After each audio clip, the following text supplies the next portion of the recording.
Oi, oi, gente, boa noite, tudo bem?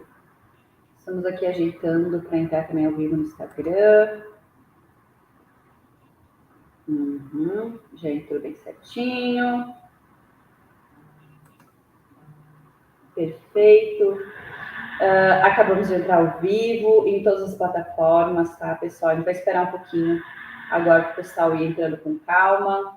Para quem está nos assistindo, você pode nos acompanhar tanto no Facebook, quanto no Instagram, quanto no YouTube, quanto no LinkedIn. Então, pode ficar bem à vontade para assistir na plataforma que vocês mais se conectam, né? E que vocês conseguem assistir da melhor forma. Para quem estiver entrando, agora vai esperar um pouco o pessoal ir entrando, mas já vou sinalizando se meu áudio tá bom, se vocês estão conseguindo me ver bem. E também, se quiserem, colocando ali de onde vocês são, que eu aqui eu consigo receber também isso. Se também já tem dúvidas, se tem alguma coisa que vocês querem trazer para essa live, vocês podem pontuar também, independente de qual, né, plataforma que vocês estão acompanhando. Todas as mensagens vêm aqui para mim, bem tranquilo. E eu trago, né, para o nosso convidado responder as dúvidas de vocês. Mas eu vou esperar mais um pouquinho. A nossa live, para quem está entrando agora, é sobre perícia aeronáutica.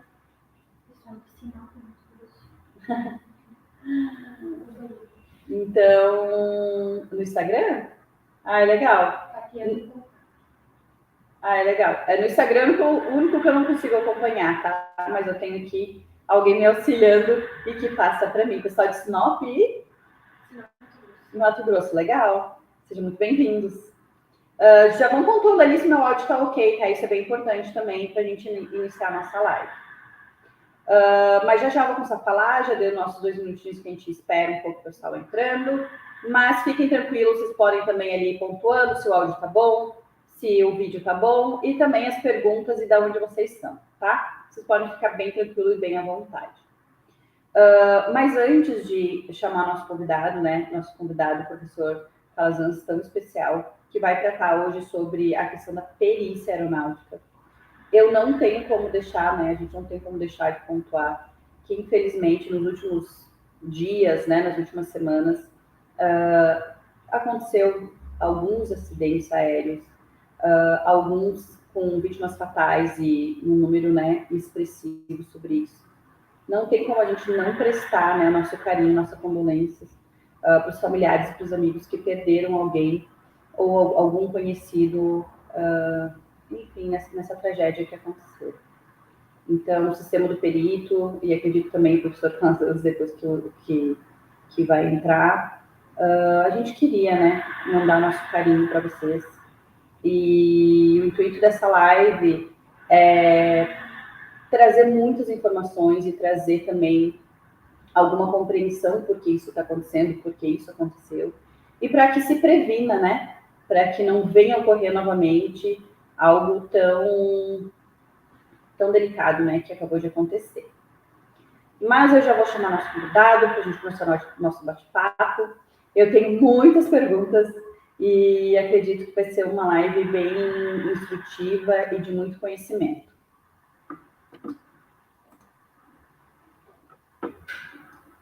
Oi, tudo bem, professor Calazans? Muito bem-vindo à nossa live de hoje. Primeiramente, né, eu queria te agradecer por aceitar o convite de estar aqui hoje. E também eu quero te dar um espaço para você se apresentar e falar um pouquinho sobre você antes da gente iniciar a nossa live. Carol, boa noite. Para mim é um grande prazer estar a bordo aqui com vocês. Agradeço o convite para nós discutirmos aí esse assunto, né? Eu sou o professor Calazans, rapidamente, né? Eu fui controlador de tráfego aéreo durante 10 anos, durante 30 anos, piloto comercial durante 10 anos, sou jurista, perito forense e desenvolvi agora essa abordagem de perito aeronáutico. Na realidade, o IPK fez uma parceria em 2011 com a UFABC, Universidade Federal do ABC, onde, quando pela primeira vez eu apliquei o primeiro curso, embora não tenha dado esse nome, mas lá já foi o primeiro passo para a perícia aeronáutica no país. Eu acho que eu fui o primeiro a falar sobre esse assunto. Eu acho que eu fui o primeiro também a instituir um curso sobre esse assunto que difere um pouco não, difere bem da investigação realizada pelo CENIPA, né, que é o Centro de Investigação e Prevenção de Acidentes. Ah, é legal. Eu, né, também queria me apresentar bem rapidinho para vocês. Para quem não me conhece também, eu sou a Carol, perito, que é uma plataforma de gestão de perícias para peritos judiciais de todas as áreas, de todas as formações, seja contábil, seja aeronáutico, seja médico, literalmente para todas as áreas mesmo. Ela funciona literalmente para fazer a gestão, para você saber em que pé está seus processos dentro do seu escritório, a questão de recebimento de honorários, a questão de gestão de prazos. Então, ela vem um ponto para facilitar o dia a dia de todos os peritos. E ela surgiu por uma necessidade minha de gestão, tá? Então, para quem ainda não me conhece, para quem não sabe, é uma das coisas que a gente fornece aqui dentro do sistema do perito. E o objetivo dessas lives, que iniciou ali na pandemia, foi justamente porque a gente teve uma grande busca de peritos querendo informação de como se tornar um perito em diversas áreas. Então, por esse motivo, eu trago convidados como o professor Calazans para me auxiliar a falar sobre algo que eu não conheço, como perícia aeronáutica. Eu tenho vasto conhecimento em perícia médica, isso eu consigo falar tranquilamente. Mas aí eu trago profissionais como você para me auxiliar nas outras áreas que eu não conheço. Então, sem mais delongas, eu quero que você me explique inicialmente o que é uma perícia aeronáutica. Vamos lá. Existe a investigação técnica, que no Brasil é feita pelo CENIPA, com a finalidade de apurar fatores contribuintes. Então, o anexo 13, no item 3.1, anexo, né, ligado ao ACI, Organização da Aviação Civil Internacional, deixa bem claro que a investigação não tem por finalidade apurar nem culpa nem responsabilidades. Tá? Contudo, o próprio anexo 13, ele não disciplina, não legisla, mas ele cita que o item 5.4.1 fala que as investigações com a finalidade administrativa, jurídica, judicial, né, com a finalidade de apurar responsabilidade, poderá ser feita separadamente. Tá? Então, eu poderia dizer que o anexo 13, ele não legisla, ele não regulamenta, mas ele prevê que haja uma investigação judicial. E aí entra a perícia. Então, o CENIPA no Brasil, o NTSB nos Estados Unidos, o BEA na França, cada um deles faz uma investigação, emite o relatório final e tem um endereço, tem um objetivo, que é a comunidade aeronáutica, seja o controle de tráfego aéreo, seja a empresa aérea, o sistema de navegação, as agências.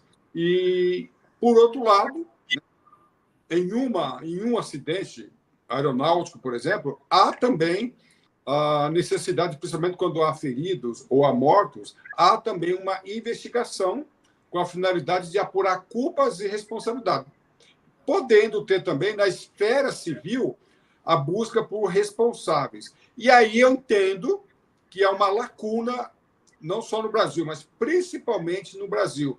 Hoje nós não temos, ou temos muito poucos especialistas, que eu chamo de peritos.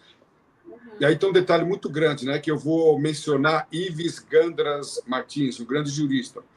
Ele fala que um perito é aquele profissional que une conhecimento teórico e prática, experiência naquela atividade.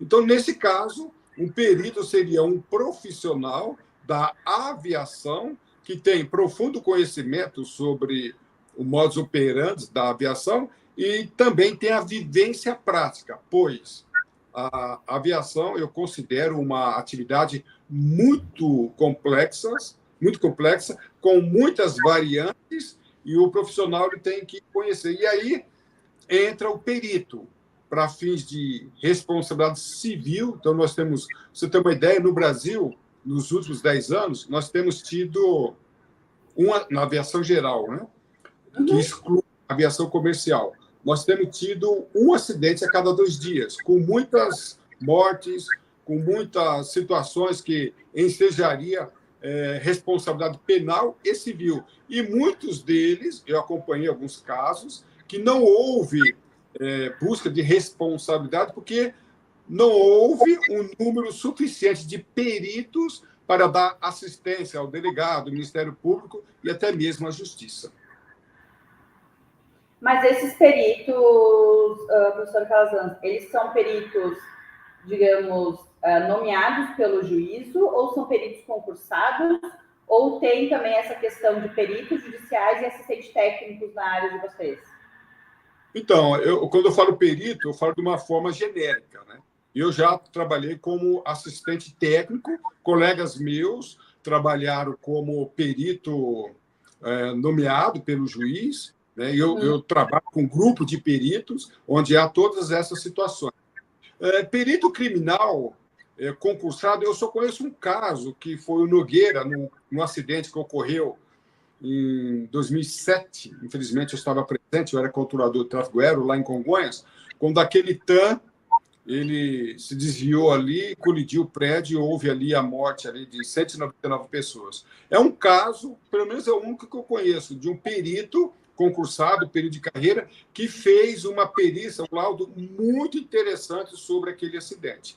Então, de forma geral, então nós temos aí o perito, que pode ser assistente do juiz, assistente técnico ou perito judicial do juiz, e também, para fins de responsabilidade civil, embora eu tenha usado o nome perito, é muito comum, eu já atuei em grandes escritórios para dar assistência ou consultoria aos advogados. Então, às vezes, você pega um acidente muito complexo e o advogado quer buscar, ou a família quer buscar responsabilidade civil, e aí há necessidade do perito indicar, dentro do contexto, quem deve ser demandado. Eu conto uma experiência que uma vez eu dei assistência a um advogado, a um aeroclube, estavam fazendo uma petição inicial contra a ANAC, numa determinada situação, Agência Nacional de Aviação Civil. E naquela situação específica, era o DECEA, o Departamento do Controle do Espaço Aéreo. Então, conhecer essa engenharia da aviação é muito importante. Então, aí, no caso, precisa de um perito para dar aí uma assessoria e explicar a conjuntura, tanto para o advogado. Eu já tive a oportunidade também de trabalhar com um escritório, onde nós nos reunimos com o Ministério Público, e ali eu precisei explicar para o Ministério Público como era a situação do determinado acidente, para que ele pudesse, e essa reunião, essa conversa que nós tivemos com ele, foi muito importante para balizar a acusação. Fora isso, Carol, eu já trabalhei também no processo em que uma empresa de táxi aéreo estava pagando uma taxa que ela entendia que era indevida, e era. Então, ela entrou na Justiça Federal, e aí precisamos explicar para a juíza o que era taxa, qual era o serviço prestado. Aí entrava muitas situações, o que é voo visual, o que é voo por instrumentos, o que é auxílio navegação. Então, nós precisamos explicar para a juíza, por escrito e também verbalmente, todo o contexto que a aeronave, aquela empresa aérea estava se envolvendo. Então, perito, repito, eu estou usando de uma forma muito abrangente, mas há muitas situações nas quais ele pode atuar. Ah, legal. E nesse contexto de acidentes, onde acontece, enfim, fatalidades, acontecem mortes, ou seja até esses que não acontecem, essa parte da perícia, existe um tipo de perito aeronáutico, ou existe, por exemplo, perito aeronáutico, mais o mecânico, mais, sei lá, diversos peritos que trabalham nisso? Quem tem legitimidade e conhecimento para isso, de fato? Eu vou contar aqui um exemplo muito bom.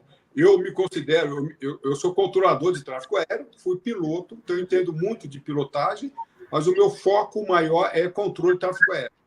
Mas vamos considerar esse acidente aqui, que nós tivemos agora, alguns dias atrás, do voo PES, né, Rui Pérez, 2283. Olha só que coisa interessante. Eu, repito, eu me considero clínico geral. Quais foram os fatores envolvidos? Eu não estou falando em causa. Os fatores, não sabemos quais foram as causas, mas os fatores que envolveram o acidente. Então, vamos lá? Condições meteorológicas diversas. Houve ali uma formação de gelo pesada e severo. Pronto. Isso é um fator que estava presente. Eu não consigo mensurar se isso foi uma falta, um fator que determinou o acidente. Tá? Então, eu gostaria, dentro de um contexto geral, normalmente, uma perícia, o ideal é que ela seja feita com um grupo de profissionais. Então, nesse caso, eu teria um meteorologista. Eu chamaria um meteorologista para ele avaliar. Tem cartas meteorológicas, tem boletins meteorológicos para ele avaliar. Agora, será que parou o motor? Não sei. É possível que tenha tido também uma falha mecânica do motor. Então, eu iria acionar um mecânico ou um engenheiro aeronáutico. Tem um dispositivo lá atrás da cauda.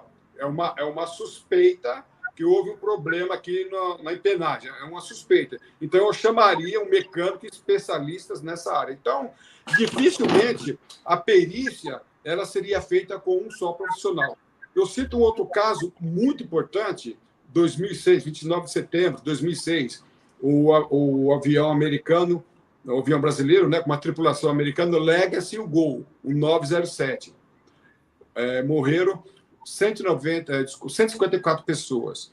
Esse acidente, para mim, é muito interessante, porque nós tivemos vários pontos envolvidos. Tivemos controladores de Brasília, tivemos controlador de São José dos Campos, tivemos problemas na aviônica, o tal do transponder, tivemos problema na visualização radar, tivemos problemas de comunicação. Então, só aqui eu estou citando vários fatores que contribuíram, que estavam envolvidos. Então, para eu mostrar para o juiz se o controlador se comunicou corretamente ou não, eu invocaria a presença de um controlador trafegueiro especialista em comunicação aeronáutica, que é a fraseologia, e por acaso é minha área. Então, a comunicação foi, sim, um fator muito importante para esse acidente. Então, eu chamaria ali um especialista em aviônica, para ver se houve ou não problema no transponder. Eu chamaria também ali um especialista em operação radar. Eu sou controlador do operador radar. Então, o controlador errou na operação radar, eu chamaria um especialista em técnica, porque houve perda do sinal do radar. Então, nós teríamos aí, por baixo, 10 pessoas envolvidas. Então, eu teria que ter um contexto, um grupo de peritos, para que eu analisasse. É verdade uma afirmação que a aviação, um acidente aeronáutico, não acontece por um único fator. São vários fatores que contribuem. Ora, se são vários fatores, provavelmente vários personagens com especialidades e atuações diferentes. E aí esse grupo de peritos é que vão atuar para dirimir, discernir o que contribuiu, o que não contribuiu, qual foi a causa e, principalmente, quem deu causa àquele resultado. Então, ali sobre esse último acidente que aconteceu, uma pergunta sobre essa questão climática. A própria aeronave tem como ver isso? Ela tem sensores sobre isso de aumentar, diminuir a altitude, conforme, enfim, aonde ele está navegando? Ou é o controlador lá que avisa a aeronave, por exemplo? Tem que, enfim, desviar uma rota por conta de algo climático ou algo assim. Como é que funciona? Em termos de fenômenos meteorológicos, existem vários fenômenos. Nesse caso específico, o piloto previamente sabia da formação de gelo. Tá?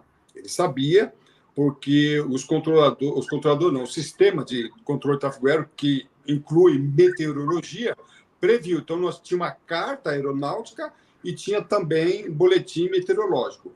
Então, o piloto, diante dos recursos que ele tem, isso aí a perícia vai analisar quais eram os recursos que ele tinha para evitar ou minimizar esse fenômeno. Ele tinha um procedimento de degelo? Tinha. Aí outra pergunta, estava operando? Então, isso vai ser levado em consideração.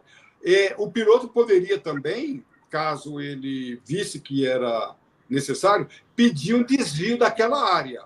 Isso, eu, como controlador de tráfego aéreo, eu vi muito isso acontecer. Então, o piloto estava voando em uma determinada área com turbulência ou formação forte de gelo, e ele pedia desvio para a esquerda, para a direita, ou então desvio de altitude, mudança de altitude. Então, num caso como aquele, vai ser averiguado, ele poderia penetrar naquela área se os seus recursos eram suficientes para minimizar as consequências do gelo. Aí eu faço uma outra pergunta que já me fizeram. Calazans, esse avião, diante daquela formação de gelo, não. Formação de gelo severa.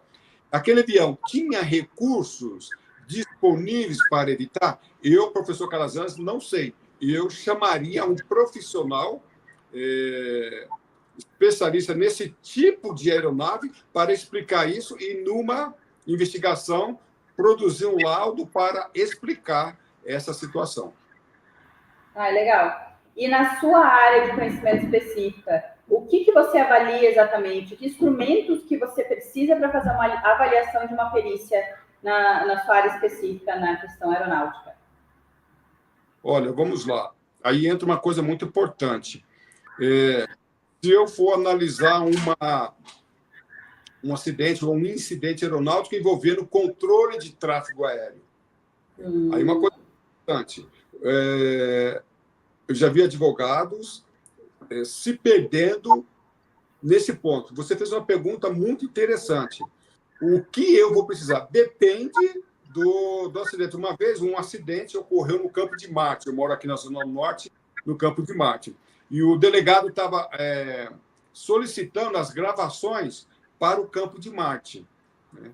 As gravações da conversa entre piloto e controlador. Naquele caso específico, embora o acidente tivesse ocorrido no Campo de Marte, as gravações são elaboradas, confeccionadas, retidas lá em Congonhas, na época no SRPV. Então, saber o que pedir e para quem pedir é uma coisa importantíssima para o perito aeronáutico. Então, depende da ocorrência.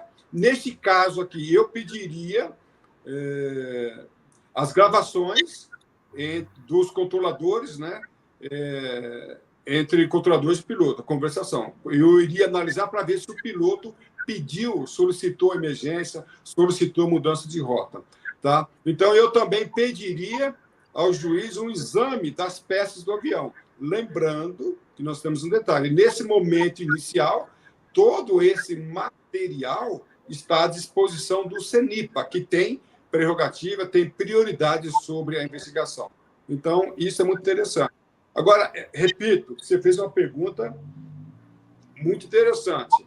Eu acompanhei um caso em que o CENIPA fez uma investigação de um determinado acidente, um determinado helicóptero tinha passado, antes do acidente, tinha passado recentemente por uma manutenção preventiva. E nessa manutenção preventiva, o CENIPA, dentro de toda legalidade, fez vários testes. Dentre eles, o teste destrutivo de uma determinada peça, que nós considerávamos essencial. E aí tem uma coisa muito importante.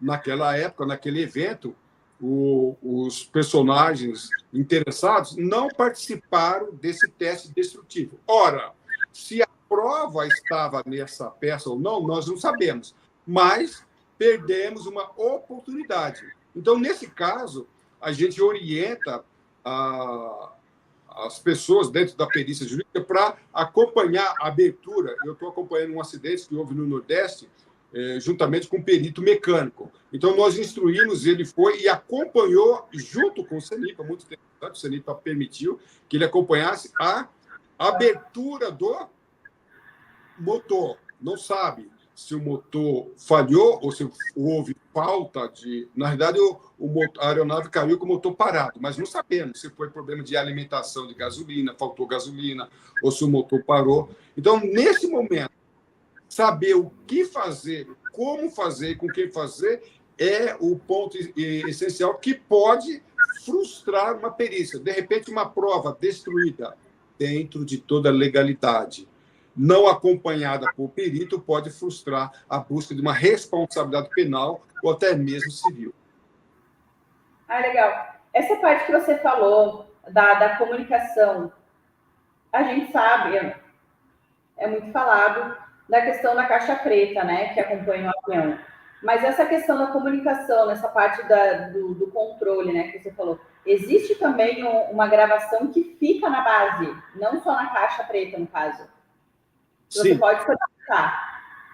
Sim, até mesmo eu, durante as minhas entrevistas, eu fui criticado porque as caixas pretas não tinham sido abertas ainda, e eu fiz uma colocação de que os pilotos não declararam emergência para os controladores. E um internauta, desculpa a expressão aqui, desceu o pau. Como é que você pode falar? Posso, porque as autoridades aeronáuticas, em posse dessa gravação, então os órgãos de controle também gravam a conversa entre os controles e os pilotos. Então, os órgãos de controle de tráfego aéreo não têm a gravação da cabine, o que aconteceu dentro da cabine, o que os pilotos conversaram entre si. Mas a conversa entre piloto e controlador não tem como origem apenas a caixa preta. Os órgãos de controle também têm um sistema de gravação de pilotos e controladores. Então, é interessante também, em algumas situações, a caixa preta, não houve caixa preta, o avião não tinha, ou foi deteriorada. E a conversa, a gravação dos órgãos de controle serviu para balizar uma perícia. Hoje é possível algum avião, alguma aeronave específica não possuir caixa preta, ou é um item obrigatório? Que agora você citou isso de não ter.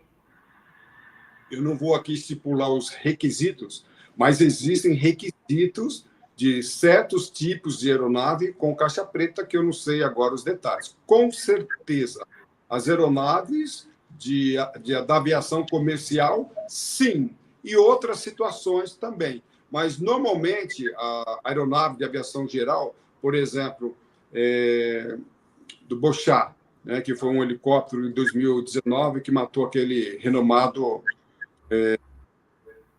jornalista. Ali provavelmente não tinha caixa preta. Então, existem alguns requisitos. Então, isso é muito importante, que numa perícia eu vou ver que tipo de aeronave que estava envolvida. É uma aeronave comercial, era uma aeronave de táxi aéreo, tinha quantos assentos, qual era a disponibilidade, para ver se ela se encaixava ou não. Então, existem, sim, não sei agora de falar de pronto para você, requisitos para que aeronaves tenham ou não caixa preta. Contudo, eu me lembro de um acidente muito interessante, embora antigo, mas o acidente aeronáutico tem coisas antigas, eu cito, né, que são as antigas, mas elas se repetem ao longo do tempo. Em 1990, nós tivemos lá um acidente muito interessante no cenário internacional, a Avianca 052, uma aeronave que decola de Colômbia, vai para os Estados Unidos, Nova York, e cai por falta de combustível e condições meteorológicas adversas. Quando foram abrir a caixa preta, ela estava travada. Ela foi intencionalmente travada para que não se gravassem os dados. Então, a situação esdrúxula. Então, é um tipo de aviação que era obrigatória a gravação dos dados e da voz, no entanto, foi intencionalmente, dolosamente inibida. Deixa eu falar essa questão como posso dizer, negligência, né? Pode ser, dessa questão da falta de combustível, né? Há pouco tempo atrás, a gente pode falar aqui do acidente que aconteceu aqui da minha cidade, né, Chapecó, ali dos nossos jogadores, que teve fatalidade, que muitos morreram, pela questão de falta de combustível, algo que o piloto poderia ter sinalizado. Tudo bem pagaria uma multa, né, porque claro que ele não sinalizou, porque tem multa, se tem essa questão, né, ele não tem o combustível necessário para chegar até o destino, e acabou acontecendo uma fatalidade por, querendo ou não, uma bobagem, né? Aquele acidente, na verdade, o avião não comportava combustível para fazer um voo direto. Para você fazer um voo, você tem que colocar combustível de ar partida para o destino, mais uma quantidade para fazer espera e alternativa. Aquele avião só tinha quantidade de combustível para fazer até o destino. Então, ele teria que fazer um pouso técnico e, durante o caminho, reabastecer. Ele não fez isso. Então, ele já ficou comprovado, ele fazia isso por 3 anos, e o combustível no talo. Ele tinha 2 horas e 42 minutos de combustível, e o tempo de voo era 2 horas e 42 minutos. Então, ele não tinha combustível sobressalente. Tá? E naquele fatídico voo, infelizmente, a controladora de tráfego aéreo da Colômbia pediu para que ele fizesse uma espera e ele não tinha para isso. Então, na concepção jurídica, Carol, nós entendemos que não foi negligência, nem imprudência, nem perícia, foi dolo eventual. Ele assumiu o risco, como assumia muitas vezes, de produzir o resultado. Ele estava dolosamente, intencionalmente, sabendo que aquele combustível não era o suficiente para fazer aquele voo. A espera e a alternativa fazem parte do voo. Ele não pode desconsiderar. E, por outro lado, quando a controladora também instruiu que ele fizesse espera, dentro de toda normalidade, ele tinha que, naquele momento, gritar. Aí ele poderia ter declarado emergência e não fazer espera. Não, ele fez a espera sabendo que não teria combustível para isso, e durante a espera ele perde os motores por falta de alimentação, e ali ele grita emergência. E ali não dava mais tempo de fazer nada em situação nenhuma. Então, na minha opinião, e de muitos peritos, ali não foi negligência, não foi conduta culposa. Ali é um clássico exemplo de conduta dolosa, e muito importante, que tem implicância na esfera penal, caso ele sobrevivesse, né, em termos de penalidade, e também na implicância na indenização, na civil. Muitos casos que eu acompanhei, o seguro não cobre o assegurado quando se trata de dolo eventual. Que na época foi como posso dizer, um período bem, não seria, claro, complicado, mas aqui, apesar de ser uma cidade desenvolvida, uma cidade grande, ainda com muita indústria, ainda tem aquele jeitinho de interior. Então, aqui, esses jogadores eram muitos empresários, né? Aqui da nossa região, que estavam nesse voo junto. Os jogadores, você era teu vizinho, almoçava, tu encontrava no almoço. Eles eram muito da comunidade, eles eram muito presentes no dia a dia de todo mundo.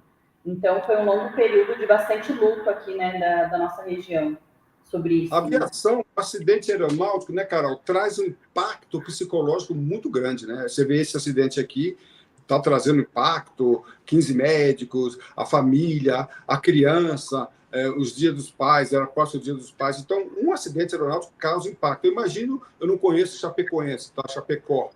Eu imagino qual foi o impacto social, psicológico. Eu sou especialista em psicanálise, psicologia, então eu fico imaginando qual foi o impacto para essa cidade aí.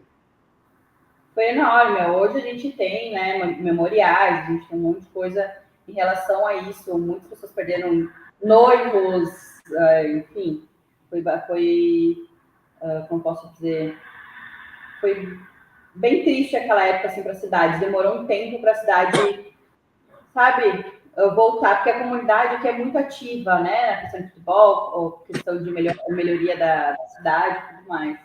Então, infelizmente, né, com essa tragédia acabou ficando muito, e que, felizmente, né, teve pessoas, poucas, mas teve pessoas que saíram com vida, e hoje estão aqui, continuam pertencendo à nossa comunidade, não são mais jogadores, porque, né, não possibilita mais como posso dizer, pelos danos sofridos no acidente, né, na parte física, mas ainda fazem parte aqui, a gente vê no dia a dia, às vezes eu vejo, inclusive no almoço e tudo mais. Mas a grande questão também desse último acidente que você trouxe, ali dos médicos, a questão da criança, como eu posso dizer, querendo ou não, você sempre acaba conhecendo alguém que conhece o fulano que conhece que estava na aeronave. Então, aqui eu tenho pessoas que conhecem a criança com o pai, né? Pessoas próximas que conheciam eram amigas que faziam parte dessa criança e do pai que foi buscar para, né, passar o Dia dos Pais e tudo mais. A gente acaba conhecendo e a gente acaba criando, não criando, mas sentindo um certo, não seria revolta, mas seria desconforto, tristeza por alguém tão novo. Indignação, né? Por tudo que a gente tem hoje todo mundo diz que eu confesso que por muito eu ando de avião, né? Sempre andei e tudo mais, mas não é algo que eu me sinto confortável, confesso, tá? Não é algo que eu adoro andar de avião, nunca gostei, mas é algo que eu não deixo de ir porque eu disse, poxa, existe tanta tecnologia, existe tanto conhecimento, então se for para acontecer, é muitos erros acumulados juntos. Não vai ser uma coisinha que vai fazer acontecer um acidente, né? Como você mesmo pontuou ali na perícia, não é só o gelo, não. Tem mais ali, por que não teve a questão de degelo, por que não pediu para mudar a rota? Então, são diversos erros acumulados que acaba acontecendo uma tragédia dessa, né? Infelizmente. Mas uma Carol, pergunta que eu... pode falar. Não, você pega o acidente do Gol Legacy. O Gol tinha 30 dias de vida, a aeronave tinha acabado de ser construída, 30 dias. O Legacy tinha 15 dias de vida. Nós tínhamos as duas aeronaves mais novas do mundo se colidiram, matando as 154 pessoas. Então, aí porque o computador não sabia falar inglês direito, não sabia controlar direito, porque talvez ali, supostamente, a tripulação do Legacy não sabia equipar, manusear o equipamento. Então, eu falo uma coisa muito interessante.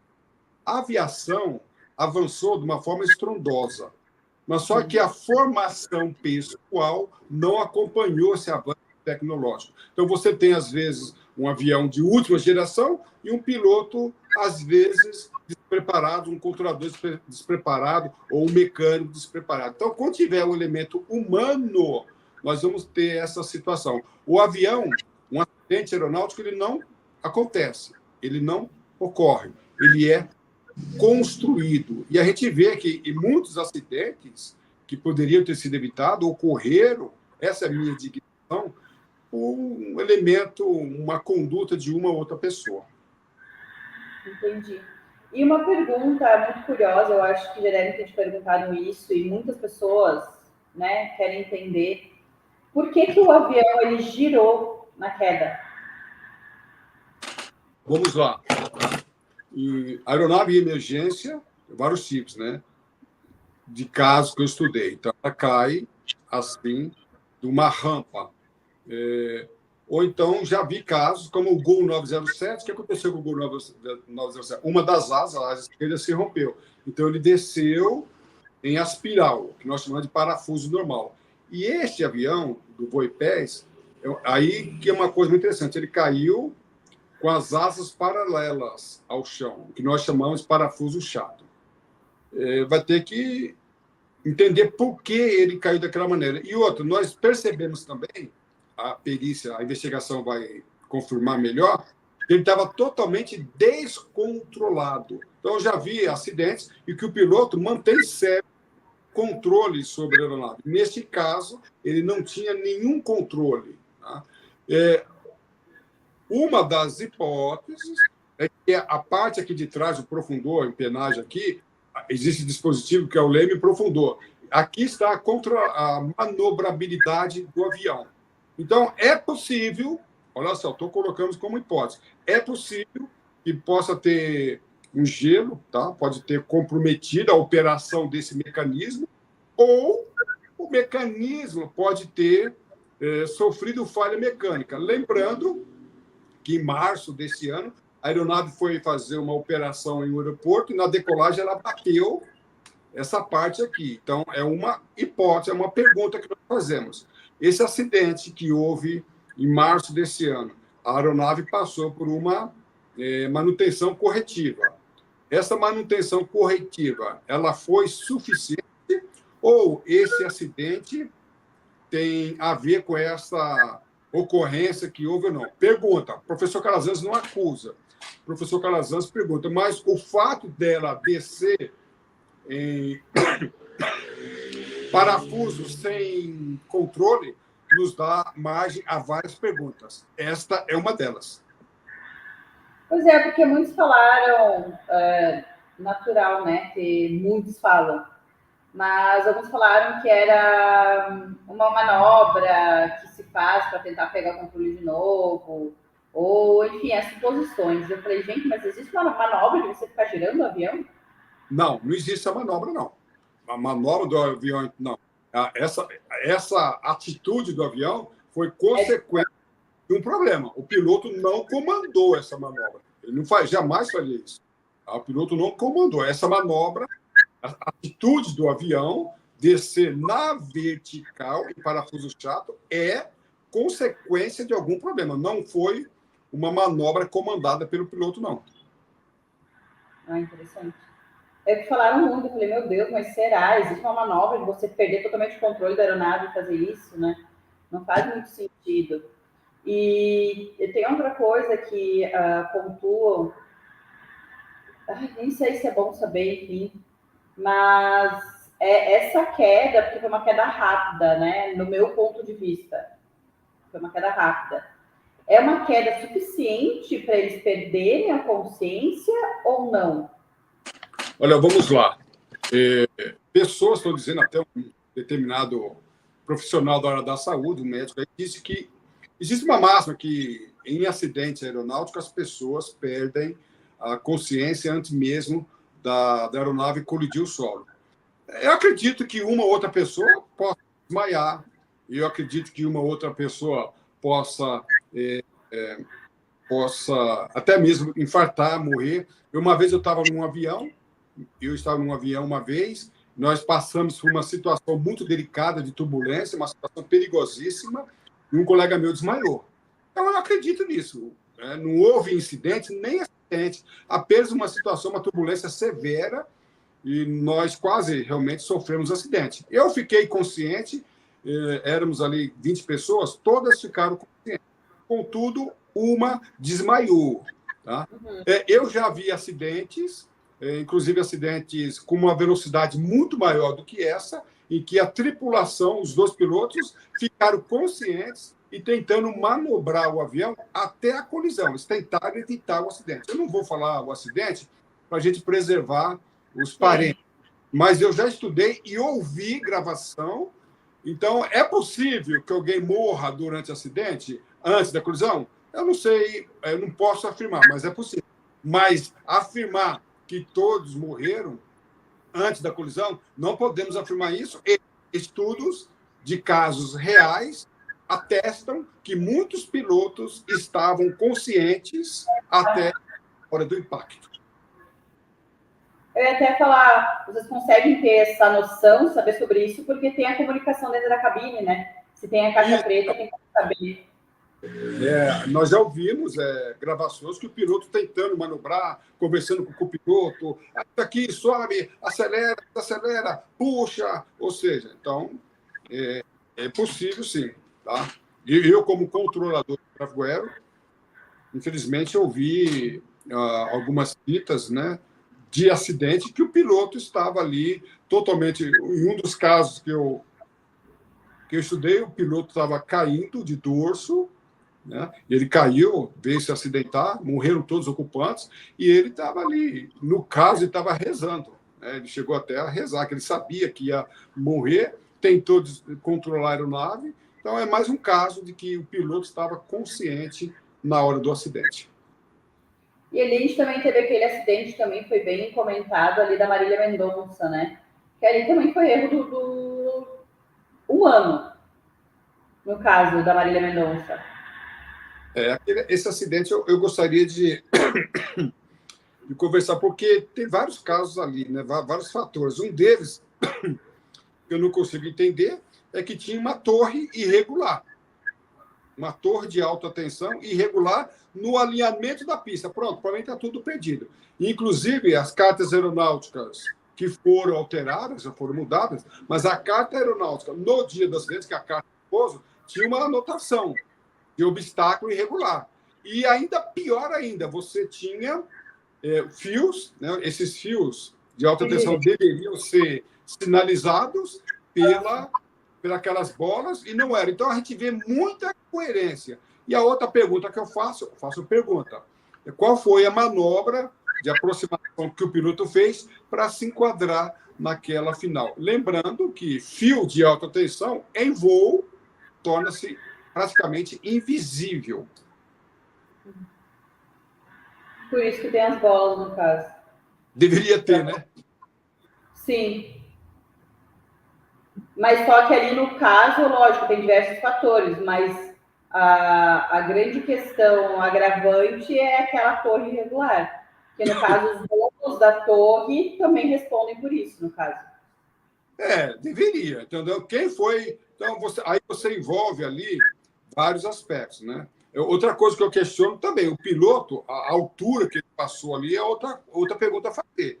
Porque que altura ele passou? Se ele colidiu, ele não era para. Tudo bem, que, como você falou, o acidente foi construído. Então, o piloto, por que ele passou naquela altura ali? Tem alguma coisa errada ali também com a operação do voo ali, que a gente precisa questionar. Eu não estou acusando que o piloto morreu, desculpa, que o piloto errou, mas ele não era para estar ali naquela altura. E aí, uma outra coisa interessante, quem autorizou esta construção? Porque o aeroporto veio antes. Aí nós fazemos a pergunta, quando você constrói um obstáculo nos arredores de um aeroporto, esse obstáculo tem que ser aprovado pela prefeitura e aprovado também pelas autoridades aeronáuticas. Então, tem um estudo da zona de proteção do aeroporto. Essa é outra pergunta que nós fazemos. Essa torre, as torres, que eram duas ou mais, o fio, foram autorizadas pela autoridade aeronáutica? Não. Então, quem construiu sem a devida autorização deve responder.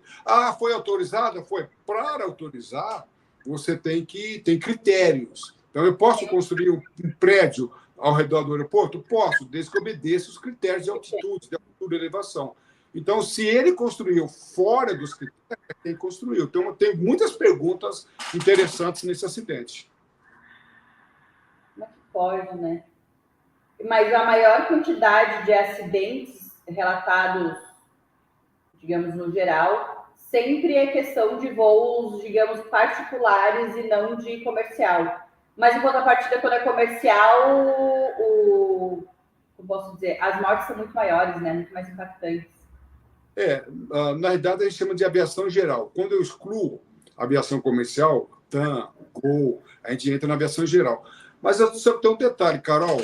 Teve um ano, nós estamos tendo, na aviação geral, helicóptero, táxi aéreo, instrução, aviação experimental geral, nós estamos tendo aí um acidente a cada 2 dias. Teve um ano que eu fiz a contagem dos mortos, deu 180 pessoas. Um Boeing. Tá?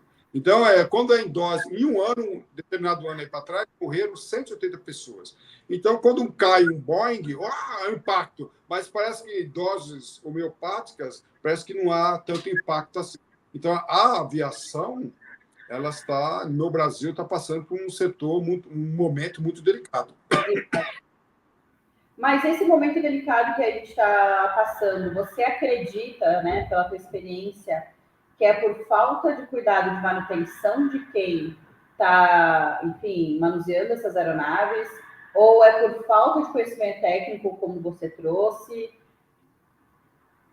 Quais, digamos, nos laudos que já foram divulgados e que já saíram, existe um número alto de falha técnica por falta de manutenção ou não? Carol, tem uma pergunta, uma colocação, uma afirmação que eu não concordo. Foi falha técnica ou falha humana? Não existe essa pergunta dentro de uma concepção de responsabilidade. Então, vamos supor que um acidente aeronáutico, o avião caiu porque o motor falhou, porque o mecânico não fez a manutenção direito. Tá? Caiu e morreram todos. Então, o piloto, se ele decolou sem saber dessa deficiência, ele não tem culpa nenhuma. Então, não sabia da deficiência do motor. Agora, se essa deficiência foi produto de negligência, imprudência, imperícia ou TDOL habitual, tem uma pessoa atrás.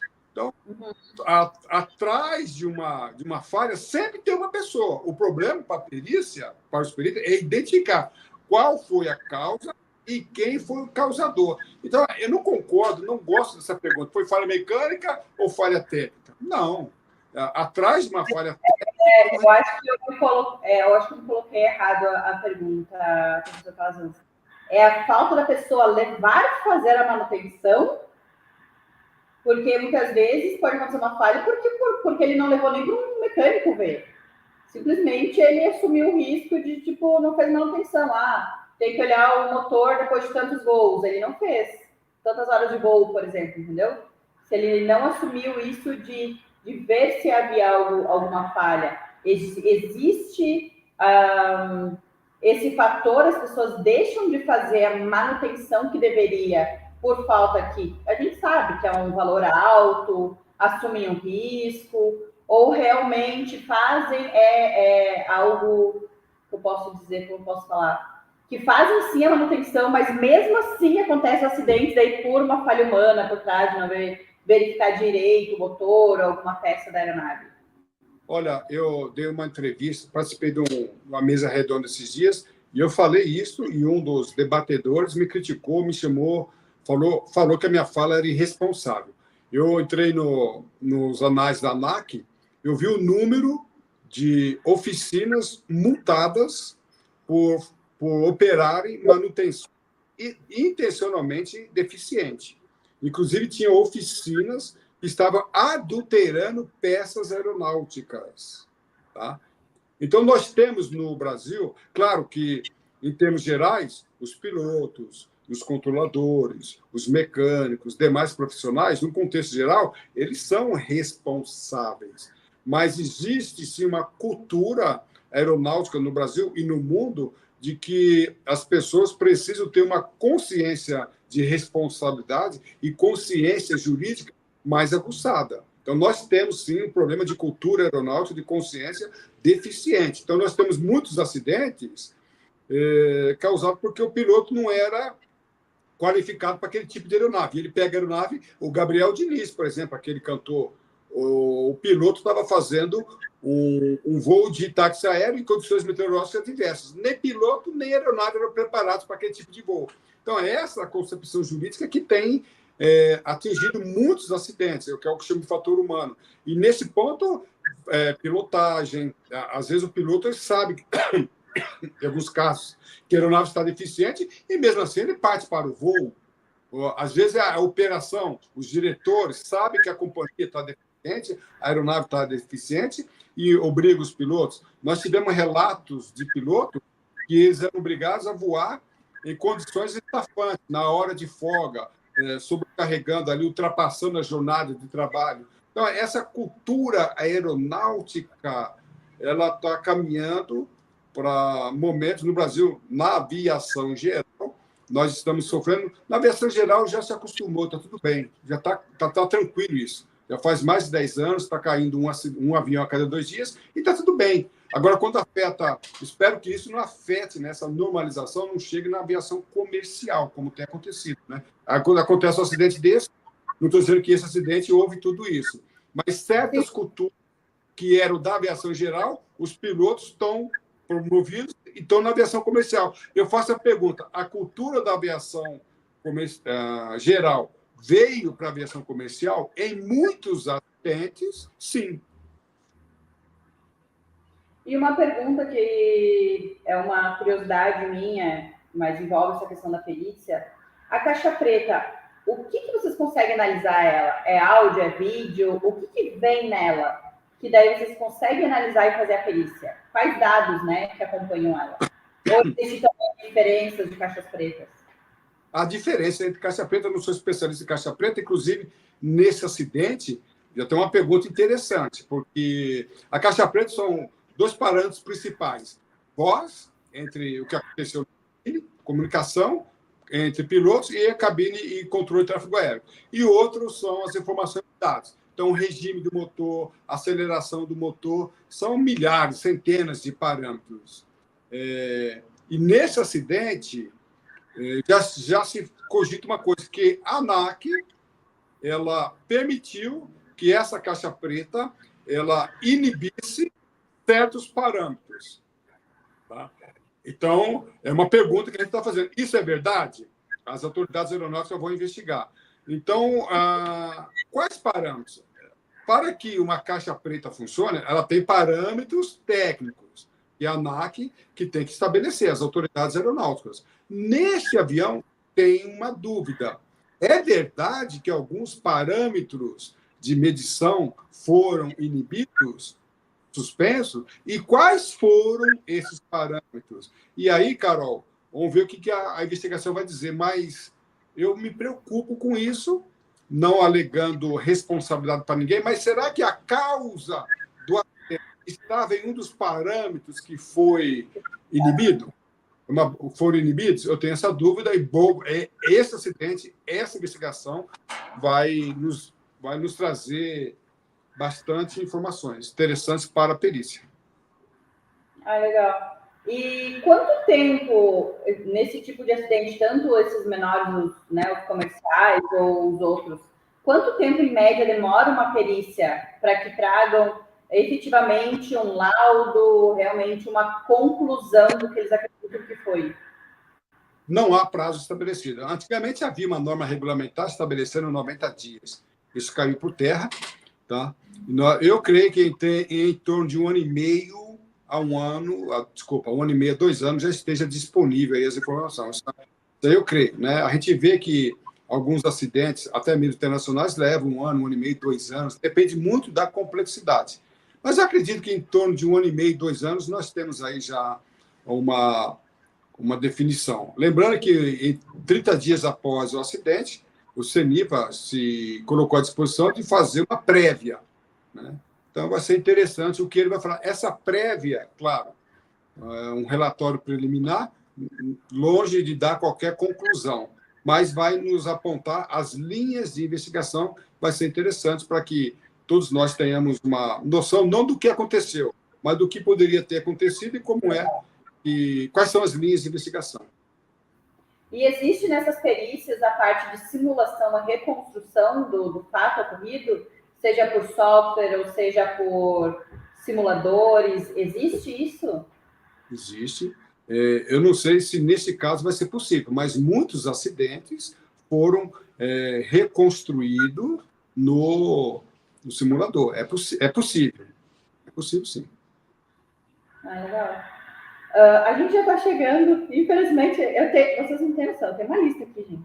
Mas a gente já está chegando ao fim da nossa live, que o professor Calazans trouxe um monte de curiosidade, um monte de pontos, né, a ser discutidos, e eu acredito que são dúvidas gerais de todo mundo, né, sobre isso. Mas eu queria agora fazer perguntas mais pontuais para ir agora o fim da live. São 3 pontos específicos. Tem demanda no mercado para se tornar um perito aeronáutico? Existe uma demanda, seja ela para prevenir acidentes ou pós-acidente ou algo assim? A área de atuação do perito é enorme. É enorme. A gente, quando fala de perito, né, lembrando que eu estou falando de uma forma genérica, podendo ser assistente técnico, consultor. Outro dia um camarada foi construir um heliponto, um aeroporto, e chamou um perito. Tá? Então, fala-se em perito, imagina-se acidente. É muita área. Então, como que se constrói? Um colega meu queria comprar o avião. Então, ele fez contato comigo. Aí eu indiquei uma pessoa, um perito, para mostrar para ele qual o avião mais ideal para aquele tipo de rota, para aquele. Então, perito não é só acidente, tem seguradora, consultoria, é muito grande. Tem demanda, em se tratando de investigação na esfera de responsabilidade civil, administrativa ou até mesmo penal, aí eu creio que a demanda é maior ainda. Repito, muitos acidentes no Brasil não são investigados pela comunidade jurídica por falta de perito. Aí tem uma porta aberta, não, tem uma porta escancarada. Tem muita demanda, sim. Ah, é legal. E uma pergunta que, se você se sentir confortável, enfim, mas se não sentir, tá tudo bem, que eu sempre faço. Não, do teu conhecimento geral, qual foi, e de todas as perícias que já foram, todos os nichos, né, assistência, polícia judicial ou consultoria, qual que é o mínimo que um perito aeronáutico já recebeu e qual é o máximo que você já teve conhecimento que um perito aeronáutico recebeu de honorários? Em termos financeiros, você diz? Olha, aí varia muito, tá? Eu já vi um perito dar um parecer e cobrar 60 mil, 100 mil. Eu vi uma perícia, eu não vou falar qual aqui, mas um laudo que eu acompanhei, não participei. O perito ali, no caso, para isentar os pilotos de culpa isentor, cobrou 1 milhão. Isso, eu conheço esse cara em off que eu posso falar para você. Então, ali, um determinado personagem cobrou 1 milhão. Era um acidente internacional de grande... Tá? Então, eu já vi um laudo simples de 10 mil, já vi um laudo simples de 40, 50 mil, de 100. Já vi... uma outra coisa também que eu já vi é perito atrelar, dar um valor inicial e atrelar também uma porcentagem caso ganhe a causa. Também já vi isso aí. Tá? Lembrando que esse laudo de 1 milhão, achei muito interessante que houve mais de um personagem. Então, o personagem principal cobrou 1 milhão da pessoa interessada e depois distribuiu para as demais pessoas, mas ele levou ali 80% do valor e nomeando outros, vou chamar aqui, subperitos. Então, é difícil mensurar, mas lembrando que acidente aeronáutico, ele envolve milhões, eu conheço acidente aeronáutico que envolve bilhões, bilhões. Eu conheço acidente aeronáutico que envolve bilhões. Então, o acidente aeronáutico que envolve ali um avião experimental, uma aeronave de pequeno porte, com 60 pessoas que morreram, com 2 pessoas. Então, é muito difícil mensurar, mas ele fica dentro dessa margem. Mas é legal pontuar, eu sempre trago isso para as pessoas entenderem como a parte de perícia, seja como assistente, que a gente falou que é algo muito amplo, como judicial, ou como consultor, é algo muito próspero, né? Se você virar um perito e tiver bastante conhecimento, é uma área próspera que você pode, sim, ser bem remunerado. Então, eu trago que muitas pessoas falam assim, tá, mas e aí, beleza, é legal essa área, gostei de entrar nessa área, mas quanto é possível chegar, né, em um trabalho? Lembrando que esse trabalho, assim como o professor Calazans trouxe, ele pode ser um trabalho que não vai durar um mês, pode ser um trabalho que vai durar um ano, mas mesmo assim vocês têm uma remuneração, né, que condiz com esse trabalho, né, desenvolvido, com esse tempo percorrido nesse trabalho. Então, acho Às isso vezes legal. eu conheço um perito que pegou um caso na esfera civil e ele falou: enquanto durar o processo, eu quero X por mês para acompanhar deslocamento. Então, também tem isso. E hoje, quais são as facilidades e as dificuldades que você encontra na parte da perícia aeronáutica? Seja externa, tanto interna. Hoje, por incrível que pareça, na perícia aeronáutica em geral, acho que falta peritos. Então, perito, Ives Gandas Martins, é aquele profissional que tem conhecimento e aquele profissional que tem experiência. E outra coisa também, o perito ele não precisa ser formado em direito, mas ele tem que ter uma boa noção do direito. Então, esse profissional hoje, ele está fazendo falta. Entendeu? Então, o que eu tenho trabalhado com alguns peritos, outras pessoas que querem ser perito, eu vi uma vez um laudo de um suposto perito, ele deu para eu ler, eu falei: você está a favor de quem? Ele fez um laudo, e o laudo que ele fez, eu vou aqui, laudo parecer, são coisas diferentes, mas eu vou entender aqui como sinônimo, só para facilitar. Ele fez um parecer que incriminou o cliente dele. Para rapaz. Então, o perito, hoje, às vezes, ele é engenheiro aeronáutico, ele é piloto internacional, às vezes ele é um controlador de tráfego aéreo renomado, entendeu? Formado no ITA, tudo bem. Mas ele sabe, eu como perito, eu tive que fazer pareceres, teve uma lauda que eu fui, um parecer foi de 70 páginas. Aí eu tive que ir na audiência. Na audiência eu tive que debater com o juiz, eu tive que debater com o promotor, já tive um delegado. Então, a perícia não envolve só o conhecimento técnico. No caso da perícia aeronáutica, não está difícil encontrar o profissional completo, que ele entende de comunicação, de persuasão, de lógica.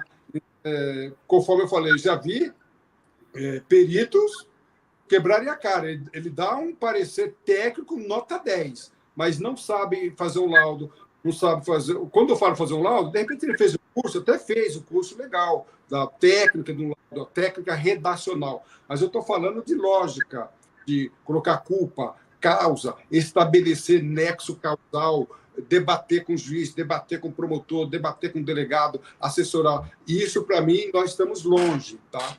Eu acho que, para mim, a maior deficiência... Eu sempre falo, eu aconselho, no grupo de peritos que eu pertenço, que eu criei, um perito nunca deve trabalhar sozinho. Trabalha, no mínimo, com 3, 4, coloca outro camarada, um jurista que esteja presente, um jurista que conheça aviação. Porque não adianta... Outro dia um juiz falou para mim, poxa, Calazans, eu não acredito que haja em acidentes aeronáuticos dolo eventual, porque o piloto jamais iria colocar sua vida em risco. Aí eu peguei e mostrei um monte de acidente e vídeo para ele. O juiz falou, não acredito, Calazans, que o piloto faz isso. Aí ele, em 10, 15 minutos, reverteu. Calazans, se pilotos fazem isso, então é possível, sim, dolo eventual em acidentes aeronáuticos. Ou seja, como ele não conhecia atividade aérea, quando a gente mostra certos casos, então é possível. Então, o jurista, hoje, o advogado, ele precisa conhecer a aviação. E aí, muito cuidado. Eu vou ser perito de uma aviação comercial que é diferente da aviação executiva. Então, o ideal é que eu tenha um perito específico da aviação executiva. Eu pilotei avião, multimotor, nunca pilotei helicóptero. Então, eu não tenho nada que falar sobre helicóptero. Então, esses ajustes, essa complexidade e esse contexto, para mim, é o principal. Peritos hoje, quando eu vejo um perito atuando sozinho, eu fico receoso. Eu estou atuando uma perícia, eu e o mecânico. E esse mecânico, por acaso, é um mecânico de primeira, foi inspetor, tem um currículo invejável. Tá? Então, ele está ali como mecânico e eu como jurista, nós dois, apesar que ele é jurista também. Mas nós estamos ali trabalhando. E ele falou, Calazans, tem certas coisas aqui que se eu não fosse formado em direito, jamais ia saber. Então, é complexo, mas o jurista, desculpa, o perito não pode atuar sozinho, ou dificilmente vai ter êxito operando sozinho.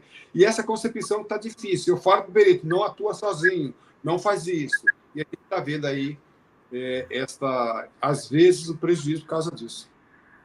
Eu acho muito importante isso que você trouxe, tá, Calazans? E algo que eu trago, como a gente teve um monte de pergunta ali, eu acabei não pontuando no meio da live, mas é algo que normalmente eu pontuo em todas as lives. A importância de você ter conhecimento de fato e você chamar pessoas que te auxiliam onde você é deficiente. Isso não quer dizer que você é menos profissional, não quer dizer que você não tem capacidade, só quer dizer que, às vezes, naquele ponto, é importante trazer alguém para te auxiliar. Isso não é vergonha, isso é de suma importância. E as pessoas têm que parar de... Eu acredito que na pandemia cresceu muito isso, as pessoas pararem de entrar na perícia como um bico, parar como só um dinheirinho a mais, e não ter a serenidade que uma perícia tem. Eu sempre pontuo sobre isso, a importância de você levar a sério, você está impactando na vida de pessoas, é algo sério, o juiz está levando em consideração o teu conhecimento.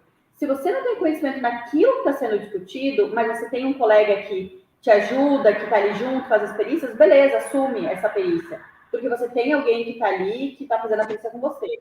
Agora, se você não tem o conhecimento, você acha que sabe, e você vai fazer uma perícia, entrega uma perícia de qualquer jeito, repense, sabe? Porque você está impactando demais na vida de alguém. E não é um bico, não é bobagem, é algo muito importante, né?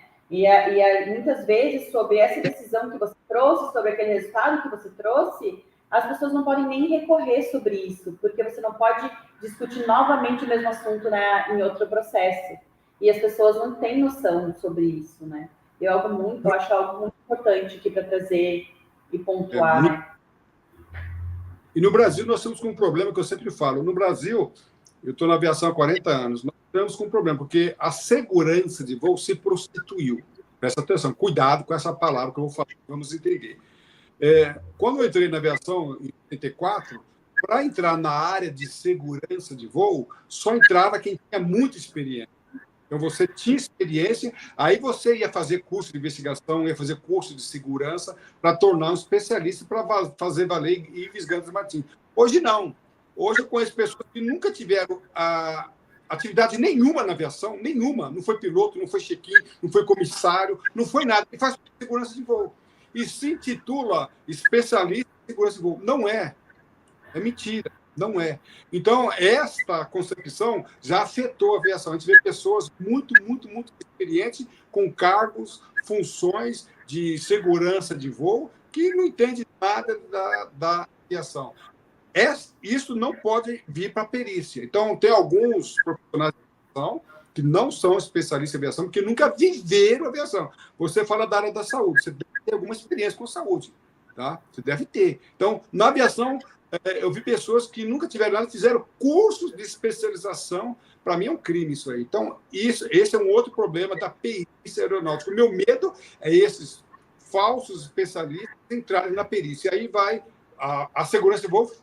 Há excelentes profissionais na segurança de voo, mas tem uma parcela que está prostituída. Eu espero que a perícia não aconteça com a perícia que aconteceu com a segurança de voo. E agora a gente indo realmente para o fim, eu queria saber de você se alguém que tem experiência, já tem vivência e quer se tornar um perito, né, judicial, assistente técnico ou qualquer âmbito que ele queira seguir, onde ele pode buscar um curso, como que ele pode fazer, onde ele deve buscar conhecimento para que seja um profissional que realmente vá fazer diferença, né, nessa área e não alguém que, enfim, está ali perdido. Primeiramente, para ser perito, acho que qualquer pessoa pode fazer o curso de perito. Se tornar um perito é outra coisa. Mas eu acho que mais importante que fazer um curso é um grupo de peritos. Então, no meu site, professorcalazans.com.br, eu tenho uma norma lá que é o grupo de peritos aeronáuticos. Eu chamo de... Isso é muito importante, porque nós nos reunimos constantemente. Todos eles fizeram curso. Eu tenho um curso online de perito aeronáutico. Eu tenho parceria com a UFABC. Depois da pandemia, eu não mais ministrei curso lá. Quero ver se eu retomo. A Universidade Federal do ABC. Eu tenho o IPK, tem uma parceria com eles. Nós já ministramos vários cursos de perito aeronáutico. Mas eu dou hoje o curso online. Mas mais importante do que ter um curso, ou fazer um curso, no caso online, é você ter um grupo de pessoas porque a perícia ela é muito dinâmica. É uma coisa incrível, a perícia aeronáutica. Então, eu entendo que, por exemplo, tem hoje no meu grupo alguns colegas que estão fazendo perícia. Então, a gente se encontra, Calazans, eu tive esse problema aqui com a justiça, eu tive problema com o delegado, olha essa peça. Esse ponto de maturidade, para mim, é mais importante. O curso é essencial, mas ele não se faz por si só. E caso vocês queiram, entre no meu site e conheça o curso Professor Calazans, que é muito importante. Pessoal, para quem está assistindo, ou quem vai assistir depois, porque a gente tem um número bem elevado de quem assiste depois, fiquem tranquilos que o site do professor a gente vai colocar no fim em todas as nossas plataformas, tá? Porque a nossa intenção nessa live, como eu disse no início, é facilitar e trazer informações para vocês. Então, vai estar ali o link do site, link bem certinho para vocês conseguirem acessar de forma bem rápida e prática. E indo realmente, agora finalizando nosso último ponto, que conselho você daria para quem quer iniciar, resumindo toda essa nossa conversa que a gente teve, que conselho você daria para quem está querendo iniciar? Que, digamos, se você estivesse lá atrás, você gostaria de ter escutado, inclusive, um conselho sobre isso, né? Sobre iniciar nessa área. Profissionalismo.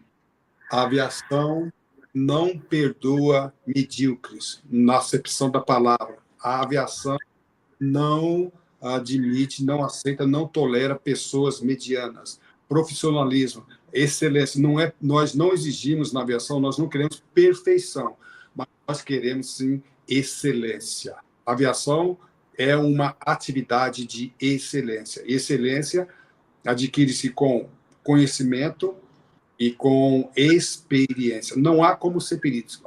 Não é só para atuar como perito, né? Então, na aviação, se você tem algum resquício, alguma coisa, alguma tendência à irregularidade, esse profissional tem que ser banido da aviação. Perito, então, nem falar. Então, excelência, eu acho que é a palavra-chave para quem quer atuar na aviação e para quem quer atuar como perito. Ai, perfeito. Eu novamente queria agradecer por você ter se disponibilizado aqui para encontrar a gente e também trazer todo o teu conhecimento aqui na nossa live. Para quem está assistindo, para quem vai assistir depois, fiquem tranquilos. Se vocês estão acessando agora o YouTube, mas é uma plataforma que vocês não utilizam muito, preferem outras, a nossa live ela vai estar disponível no Instagram, no LinkedIn, no Facebook e no YouTube, tá? E essa live fica lá sempre disponível para vocês assistirem a qualquer momento e a qualquer tempo. E como eu disse, vai ficar embaixo aqui também as redes sociais, né, do professor Calazans e o site dele, para vocês acessarem ele de forma bem rápida e prática, também. Então, boa noite a todos, muito boa noite, tá, professor Calazans, novamente. E espero, né, que a gente possa continuar com esse bate-papo muitas outras vezes, às vezes só para trocar ideias, ou às vezes para entender um pouco melhor, mas quando surgir dúvidas, né, aqui, porque às vezes muitos peritos nos ligam, eu quero alguém de tal área, e a gente, inclusive, faz essas lives para eu ter para quem indicar. Então, a gente tem esse material também para instruir as pessoas. Não conheço sobre a área de aviação, mas vai lá no nosso canal, tem o professor Calazans, se conecta com ele que ele vai conseguir te auxiliar, né, nas demandas e nas dificuldades que vocês têm. Carol, muito obrigado pela oportunidade. Estou à disposição de vocês, do seu instituto e de todos os internautas. Para mim, professor Calazans, foi sim um grande prazer tê-los a bordo. Um abraço e tudo de bom. Tchau, tchau. Tchau, tchau para todo mundo.